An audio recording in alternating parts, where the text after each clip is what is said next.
Et pour parler de la situation en Afrique et des enjeux du second sommet de l'Union africaine à Malabo sur le terrorisme et les changements anticonstitutionnels, nous sommes en direct avec Julien Durand de Santis, professeur de sciences politiques à l'Université internationale de Rabat. Il est spécialiste du Sahel. Bonsoir.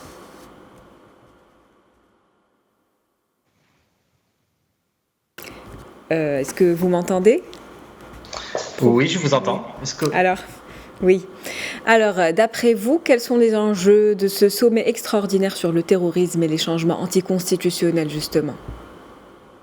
Alors, le sommet de Malabo, déjà à titre anecdotique, a été initié le jour de la commémoration de la fondation de l'OUA en 63. Alors, c'est un rappel à l'ordre symbolique, malgré la coïncidence du calendrier, mais c'est à noter.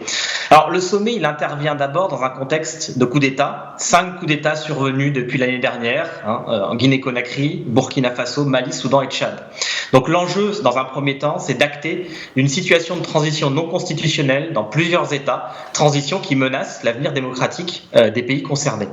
L'autre élément du sommet qui est important de prendre en compte, c'est bien sûr la recrudescence des menaces sécuritaires de violences armées, en particulier terroristes, qui se répandent au Sahel avec le risque d'une propagation en Afrique subsaharienne.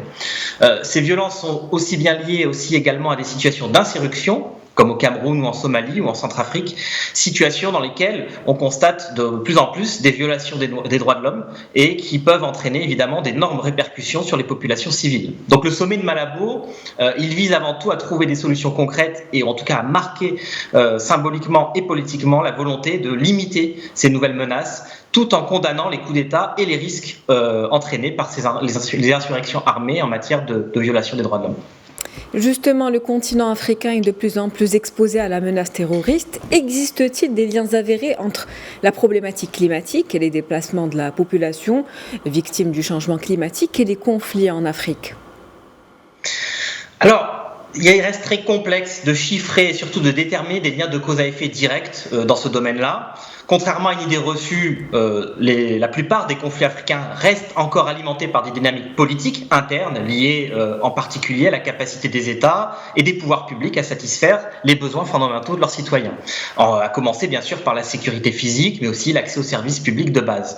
Néanmoins, il est vrai que le changement climatique est en train de facto de produire ou d'accélérer des crises sécuritaires réelles liées essentiellement à la raréfaction des ressources. À titre d'exemple, une étude publiée par une équipe de chercheurs de Stanford, une étude récente, a pu souligner qu'une hausse de 0,5 degré de la température globale en Afrique pourrait entraîner une hausse de 10 à 20% des conflits meurtriers.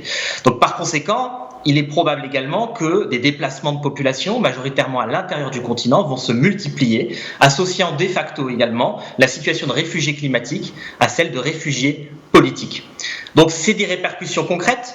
On peut prendre des exemples comme le Mali, où clairement, par exemple au Mali, on atteste que dans les 10, les 15 et 50 prochaines années, la hausse de la température moyenne du pays va entraîner des répercussions notamment en matière agricole. Le Mali est un pays où 40% du PIB est lié à l'agriculture. Et bien sûr, ces répercussions vont se produire et vont toucher particulièrement les éleveurs, les fermiers, avec des conflits fonciers, conflits de droit d'accès pour les pâturages, pour les transhumances des éleveurs. Donc c'est la raison pour laquelle ces menaces sont particulièrement prises au sérieux au sein de l'Union africaine. L'Union africaine, en mars 2021, au niveau du Conseil de la paix et de la sécurité, a indiqué la nécessité d'inclure les problématiques climatiques dans les programmes de paix et de sécurité en Afrique. Et ça, c'est une première. Jamais le Conseil de paix et de sécurité ni l'Union africaine n'avaient associé officiellement sécurité climatique et sécurité humaine. Donc ça, c'est un point important. En plus de ces problématiques climatiques, quels autres facteurs provoquent ces changements anticonstitutionnels tels que cela a été présenté dans la thématique du sommet ? Alors, les changements politiques liés à des coups d'État qui se sont produits ces dernières années dans plusieurs États d'Afrique de l'Ouest et sahélienne sont liés à des causes d'abord et avant tout spécifiques et intrinsèques à la vie politique de chaque pays. Donc il serait tout à fait inapproprié de regarder ces changements et ces instabilités comme un phénomène global, ça c'est important. Le local prime. Néanmoins, des facteurs communs, effectivement, se retrouvent dans plusieurs cas. Premièrement, les problèmes de transition du pouvoir. Dans ces différents pays, des conseils de transition sont en place à la suite de coups d'État, mais ne parviennent pas à assurer un retour au processus ordinaire de la vie politique.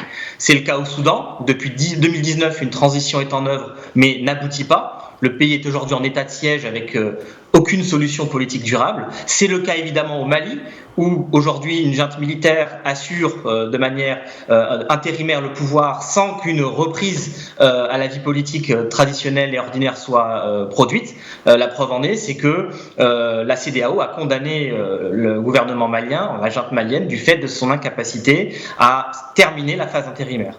Au Tchad, s'il n'y a pas eu directement de coup d'État, le régime est quand même dans un état de suspension ordinaire de son fonctionnement. Et donc, par conséquent, là aussi se pose la question du retour à une vie démocratique normale. Ça, c'est le premier facteur.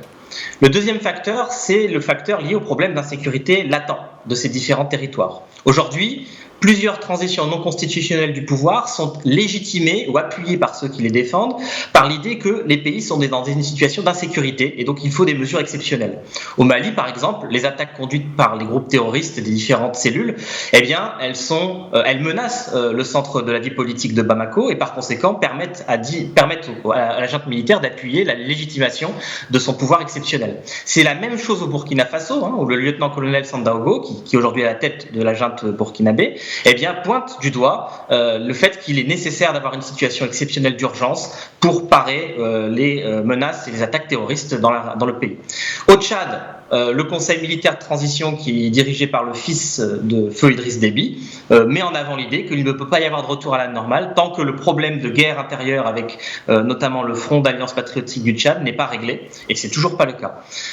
N'oublions pas non plus l'Éthiopie, qui même si elle est beaucoup plus loin, est aussi liée à une situation d'urgence du fait d'une guerre civile interne particulièrement profonde qui empêche le retour à la normale. Donc on le voit, problème de transition et problème sécuritaire interne qui affectent la situation de ces États. Autre question pour vos professeurs. Quelle perspective pour l'Afrique à l'heure où l'Europe, notamment la France et l'Allemagne, se retirent du Mali et du Niger, donc de la coalition formée pour endiguer un terrorisme dont les menaces évoluent en permanence ? Alors, je crois qu'il est important pour nos téléspectateurs de d'abord rappeler un petit peu la réalité de ces menaces du point de vue cartographique et géopolitique. On parle aujourd'hui du Sahel, on se borne souvent au Sahel de l'Ouest, mais en fait on peut se rendre compte qu'il y a des menaces à peu près sur toute la bande sahélo-saharienne.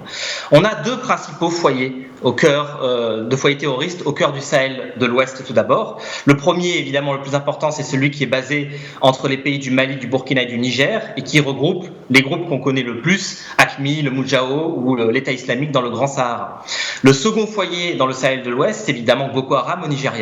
Donc ça, ce sont les deux premiers foyers les plus importants qui sont au cœur en particulier des prérogatives du G5. On a ensuite deux autres foyers périphériques qu'on tend à oublier. Le premier, plus ancien que ses précédents, ce sont les Shebabs, installés en Somalie depuis 2006 et qui restent très très menaçants. Et le second foyer périphérique le plus notable et qui s'est développé en 2017, c'est le foyer lié au groupe Ansarou Sunna qui est implanté au nord du Mozambique et qui est de plus en plus actif.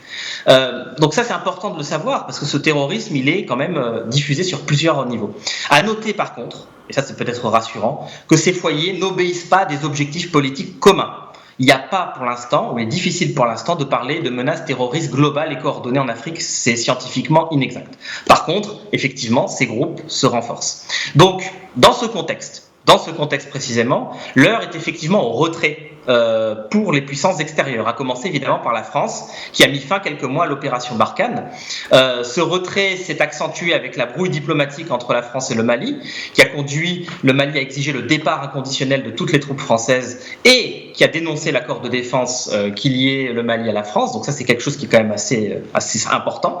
Et cette rupture, en fait, a entraîné un effet domino, notamment l'Union européenne également, qui s'est retirée dans son programme de formation de l'armée malienne. Ça impliquait quand même des centaines de soldats allemands et plus de 1000 soldats de la MINUSMA pour former les forces armées maliennes.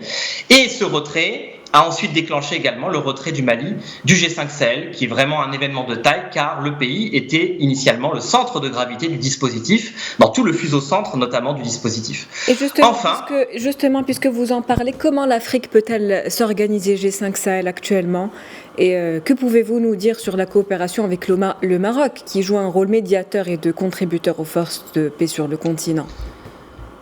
Alors, D'abord, si on parle strictement du G5, l'avenir va être de renégocier avec le Mali, car il semble compliqué d'envisager un G4 ou en tout cas un G5 Sahel sans le Mali, qui est un pays clé. Donc ça me semble incontournable.